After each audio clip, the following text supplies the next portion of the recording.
Olaf Ødegaard, and also Jon Visner, and they're all in the sort of umbrella of the Route 21 project. Thank you. DrillFeel is the project that me and Jørn have been working on the last year. It's a project where we use other technologies to enhance the driller's awareness when drilling.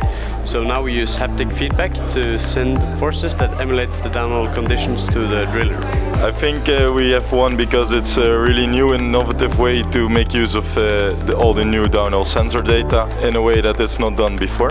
Well, this is relevant for drilling, and drilling is important for everything you do underground. Apart from oil and gas production, this is CO2 storage, this is geothermal energy, this is potentially hydrogen storage.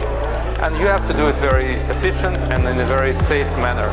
So this technology, this idea, it actually enables the driller to feel what is happening downhole, and in this way operate the whole process with better efficiency and higher safety.